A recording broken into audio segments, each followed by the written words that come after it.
कभी कभी बिन यतन के ही घर के आंगन में हरियाती है।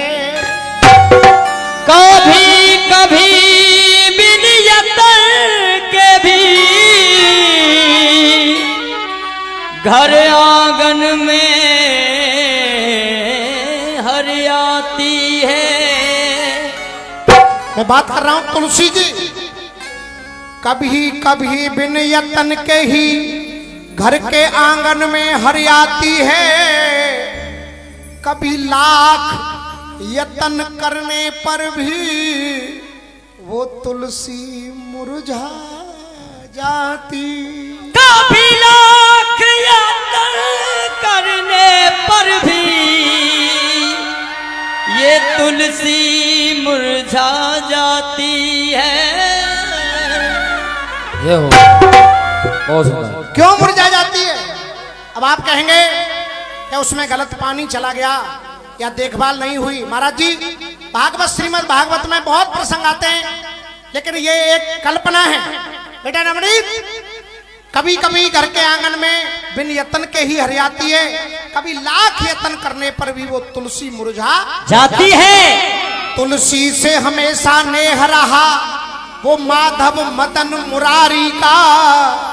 तुलसी का रूप है ये नारी, सम्मान करो इस नारी का। तुलसी का रूप है ये नारी,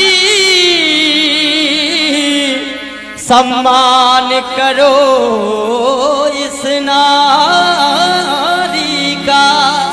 क्या बात बेटा? इस नारी का सम्मान करो, इसका योग तलक नहीं लगता है बिन तुलसी के ठाकुर जी का।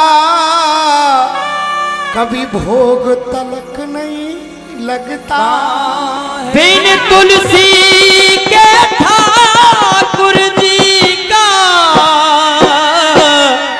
कभी भोग तलक नहीं लगता है। मैं निवेदन कर रहा हूं भैया, हमारे जो ये साथी कलाकार हैं, भैया जी आप अपना स्थान ग्रहण कर लें। बिन तुलसी के ठाकुर जी का कभी भोग तलक नहीं लगता है। तुलसी का रूप है नारी, सम्मान करो इस नारी का। क्यों? रिश्तों की डोर में बंधे हुए जीवन के भाव अनूप, माँ बेटी बहन और बहू, नारी के चार हैं रूप। नारी के चार हैं रूप। ब्याजी महाराज, नारी के चार हैं रूप। तब कहा माली को चमन का ध्यान न हो, माली को चमन का ध्यान न हो,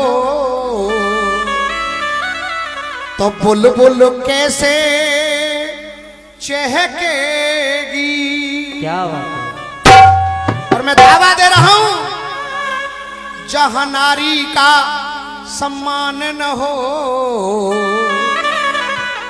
तो वहां तुलसी कैसे महके। एक बार जोरदार तालियां बजा करके सम्मान करें। बहुत सुंदर। कहना है केवल आप लोगों को मीठी मीठी ताली बजानी है और भाव से भजन सुनना है। माली को चमन का ध्यान न हो तो बुलबुल कैसे चहकेगी।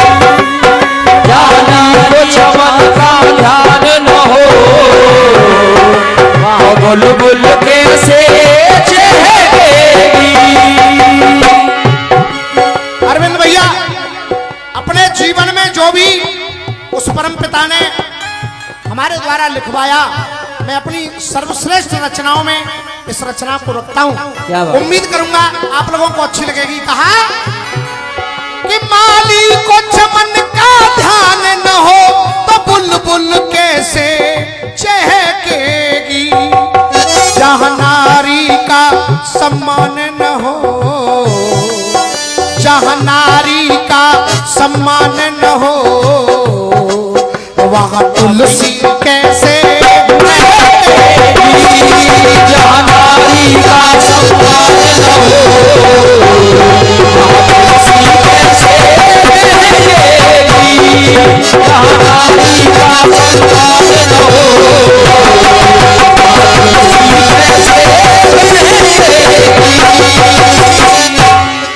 अब पहला रिश्ता आता है माँ का।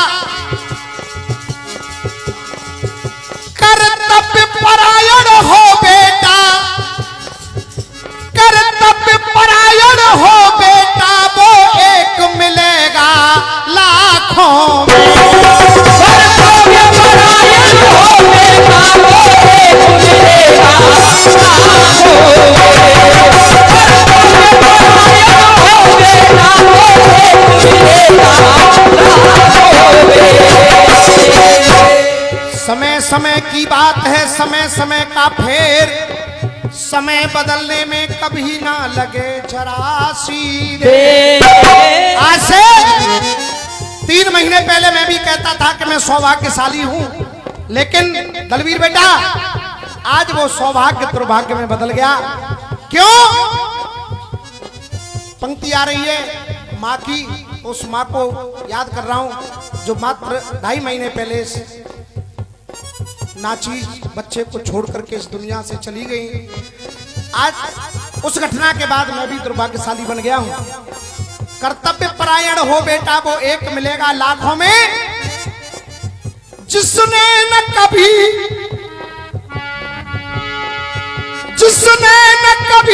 आने दिए हो आंसू माँ की आंखों में, जिसने न कभी आने दिए हो आंसू माँ की आंखों में। एक सच्ची घटना है व्यासी महाराज, आपके बुलंदशहर की ही घटना है। पढ़ लिख करके एक बेटा बहुत बड़ी नौकरी पर चला गया, माता पिता घर पे रह गए। 10,000 रुपए महीने अकाउंट में डालता है, कभी कभी हालचाल पूछ लेता है माता पिता के। कुछ समय बाद वो 10,000 रुपए भी बंद हो गए, फोन आना भी बंद हो गया। माँ बीमार है, अस्पताल में पड़ी है। गांव वालों ने फोन किया, अरे पापी तेरी माँ बीमार है, कम से कम एक बार देखने तो आजा। समाज के डर से वो दुष्ट बेटा आया, बेड पर बैठा है और कह रहा है क्यों मुझे परेशान किया, क्या परेशानी है? पैसे की जरूरत है, 10,000 नहीं 20,000 लो, लेकिन मुझे डिस्टर्ब मत करो। बोल क्या बात है? माँ का गला रुंध गया है, साफ आवाज नहीं निकल रही। वो माँ जो बोल रही है वो पापी बेटा कह रहा है कि तू क्या बोल रही है, मेरी समझ में नहीं आ रहा। दिल थाम करके सुनना जो पिता ने जवाब दिया, अरे दुष्ट, आज इस माँ की आवाज तेरी समझ में नहीं आ रही है, क्या बोल रही है? जब तू छोटा सा था तो तेरे रोने की आवाज में ये माँ जान लेती थी तुझे भूख लगी है कि प्यास लगी है। आज ये माँ की आवाज तू नहीं समझ रहा। ये माँ तेरे 10,000 20,000 नहीं चाहती, केवल एक बार प्यार से माँ कह करके आवाज दे दे, इस माँ की हर बीमारी दूर हो जाएगी। माँ केवल बच्चे का प्यार चाहती है, नहीं चाहती। कर्तव्य परायण हो बेटा, वो एक मिलेगा लाखों में। इसने न कभी आने दिए हो आंसू माँ की आंखों में। सुत को माँ की पहचान न हो तो दिल में अग्नि दहकेगी। और जहां मैया का सम्मान न हो वहां तुलसी कैसे महकेगी। जहाँ मैया का सम्मान न हो, वहाँ तुलसी कैसे महकेगी। जहाँ मैया का सम्मान न हो, वहाँ तुलसी कैसे महकेगी। अब आता है रिश्ता पत्नी का। जो सत्य साधना संयम से सिंदूर को साधे रहती है,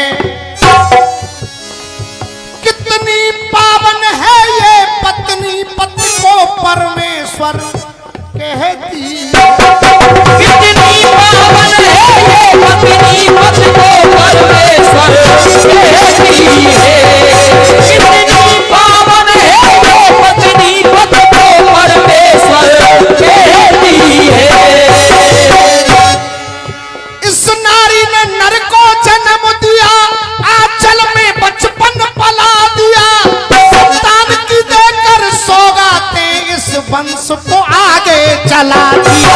इस वंश को आगे चला दिया। इस वंश को आगे चला दिया।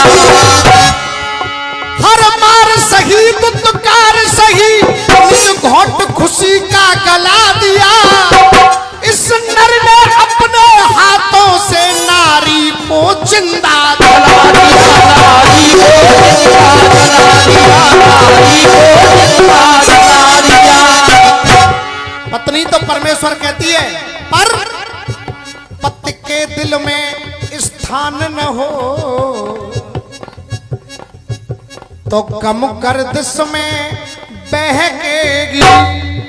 पति के दिल में स्थान न हो वो गम गर्दिश में बहेगी। और मैं दावे से कह सकता हूं, जहां पत्नी का सम्मान न हो वहां तुलसी कैसे महकेगी। अब आता तीसरा रिश्ता बहन का।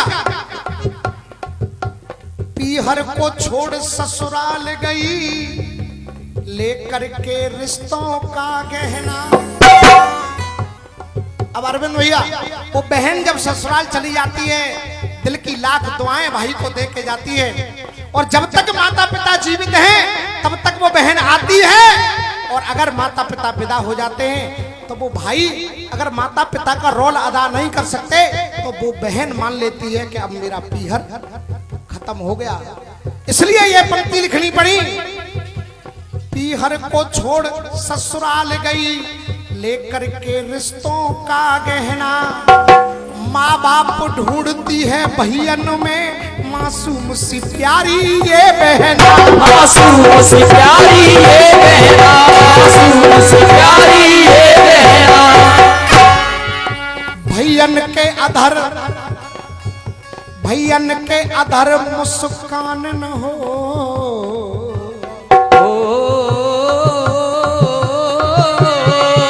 भैयन के अधर मुस्कान न हो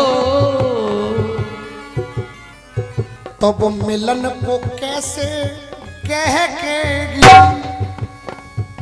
भैयन के अधर मुस्कान न हो तो मिलन को कैसे कहकेगी। जहां बहना का सम्मान न हो वहां तुलसी कैसे महकेगी। अब आखिरी पंक्ति मेरी इस भजन की। अब आती है बेटी। रामवीर के अरमानों में रहे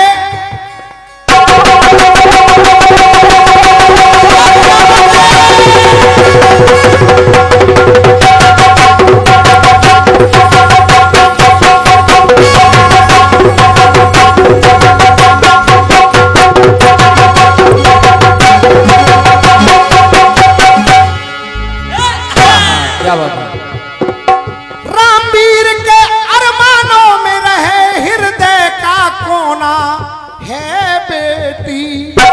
रामवीर के अरमानों में रहे हृदय का कोना है बेटी। इसे संस्कार और शिक्षा दो आंगन का खिलौना है बेटी।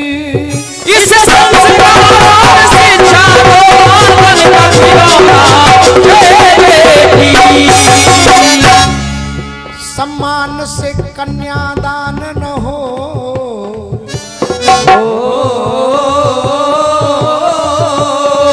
सम्मान से कन्यादान न हो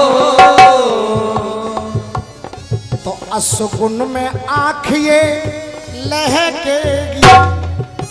जहाँ बेटी का सम्मान न हो, जहाँ बहना का सम्मान न हो, जहाँ पत्नी का सम्मान न हो, जहाँ मैया का सम्मान न हो, जहाँ नारी का सम्मान न हो, वहाँ तुलसी कैसे